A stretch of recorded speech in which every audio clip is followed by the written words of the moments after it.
रविकांत चंदन के ऊपर फर्जी मुकदमे में फंसाए जाने के संदर्भ में कानपुर जिलाधिकारी द्वारा महामहिम राष्ट्रपति महोदय को संबोधित ज्ञापन।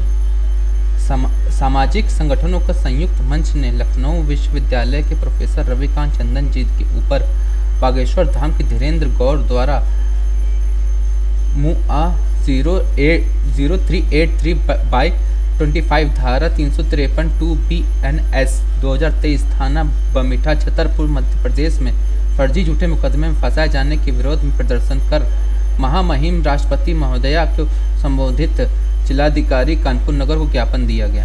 ज्ञापन में कहा गया कि प्रोफेसर रविकांत चंदन लखनऊ विश्वविद्यालय के ऊपर बागेश्वर धाम द्वारा फर्जी झूठे मुकदमे वापस लिए जाएं। बागेश्वर धाम के धीरेन्द्र शास्त्री सहित शिकायतकर्ता धीरेन्द्र कुमार गौर पर महिलाओं पर हिंसा व उत्पीड़न का मुकदमा पंजीकरण कर जेल भेजा जाए।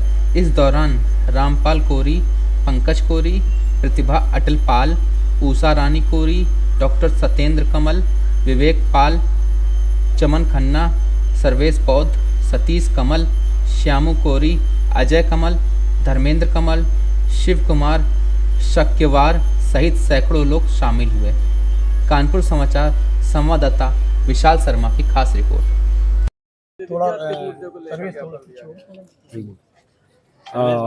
मेरा नाम प्रदीप झाल, मैं रामपाल नगवंशी। और आज जो है बहुत गंभीर मुद्दा है। मुद्दा यह है कि प्रोफेसर डॉक्टर रविकांत चंदन जी ने पाखंडवाद पे या महिला अत्याचार पे, महिलाओं का भी आपने देखा होगा, एक सोशल मीडिया में वो वायरल हो रहा है एक वीडियो सोशल मीडिया प्लेटफॉर्म पे, और उसमें कुछ महिलाओं को एम्बुलेंस में पकड़ के ले जाया जा रहा है। जब एम्बुलेंस में पकड़ के बंद करके ले जाया जा रहा था, जब वो महिलाएं पकड़ी गई तो उनसे पूछे जाने पर उनके जो ले जा रहे थे उनके पता लगा कि धीरेन्द्र शास्त्री के यहाँ की उनके आश्रम का एम्बुलेंस है। जब उनसे पूछा गया तो बताया कि ये वहाँ पे ये लोग गलत चोरी चकारी करती हैं महिलाएं, इसलिए इनको आश्रम से बाहर किया जा रहा है। अब वहाँ पे सवाल ये उठता है कि अगर वो महिलाएं चोरी चकारी कर रही हैं तो क्या आप कानून हो? क्या इस देश का कानून व्यवस्था आपके हाथ में चलती है? क्या इस देश में कानून नाम की कोई चीज़ नहीं है? अगर इस तरह की महिलाएं कर रही हैं तो आपको पुलिस को सूचित करना चाहिए, प्रशासन को सूचित करना चाहिए, प्रशासन से महिलाओं को पकड़ना चाहिए। लेकिन एम्बुलेंस में ले जाना, या एक और तरीका, किसी दूसरी गाड़ी में आप ले जा सकते हो। एम्बुलेंस में ले जाने का मतलब ही कि उनकी तस्करी करने के लिए आप ले जा रहे हैं। सीधा सीधा सवाल उठता है। इस बात को लेकर के, महिलाओं पर जो अत्याचार हुआ, इस बात को लेकर के जब प्रोफेसर साहब ने इस बात को उठाया, पाखंडवाद के खिलाफ बात उठाया, तो उनके ऊपर ये मुकदमा उल्टा उनके ऊपर मुकदमा इस सरकार ने दर्ज किया। सरकार की यह हालत है कि सरकार ने उनके ऊपर उल्टा मुकदमा दर्ज किया। जो महिलाओं को अत्याचार हो रहा था उनके ऊपर मुकदमा न करके डॉक्टर साहब के ऊपर मुकदमा प्रोफेसर साहब के ऊपर किया। ज्ञापन से आपने क्या देखो, ज्ञापन से तो सरकार को खाली हम बताने का काम कर रहे हैं, और सिर्फ यही नहीं, कम से कम आज 10 जिले में ऐसा कार्यक्रम हो रहा है। आप देख रहे होंगे इतनी भीषण बारिश में लोगों के बीच में इतना जन आक्रोश है कि इतनी भीषण बारिश में सैकड़ों की संख्या में लोग भीगते हुए ज्ञापन देने आए हैं। इससे आप समझ सकते हैं कि लोगों में कितना आक्रोश है। और अगर ये सरकार मुकदमा वापस नहीं लेती है, ये जो ईवीएम की नाजायज सरकार है, ये जो नाजायज बनी सरकार है ईवीएम के द्वारा, अगर ये मुकदमा वापस नहीं लेती है तो पूरे प्रदेश में भीषण आंदोलन होगा और इनकी जेलों में इतने आदमी भर दिए जाएंगे कि इनकी जेल में जगह नहीं होगी।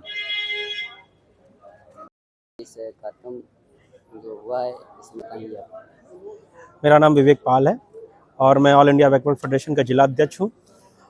मेरा यहाँ पे जो ज्ञापन देने का आज का उद्देश्य था लोगों का, वो ये था कि मध्य प्रदेश सरकार ने धीरेन्द्र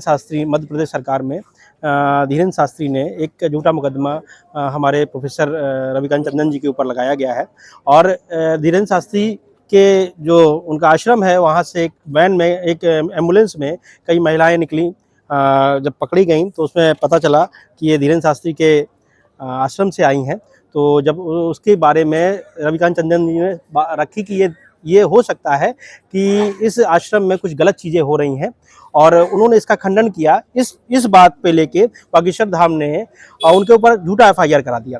आज की डेट में अगर मान लीजिए वो महिलाएं गलत हैं या कोई उनमें कुछ डिस्टर्बेंस है, कुछ भी है, तो वो पूरा का पूरा पुलिस को फोन करना चाहिए, पुलिस को बुलाना चाहिए कि भाई ये चोरी कर रही है, कुछ कर रही हैं, ठीक है, इनको यहाँ से हटाइए। लेकिन ये कौन सी बात है कि आप एक एम्बुलेंस में महिलाओं को लेके जा रहे हैं, इसका मतलब है कि कुछ ना कुछ गलत हो रहा है, अनैतिक हो रहा है।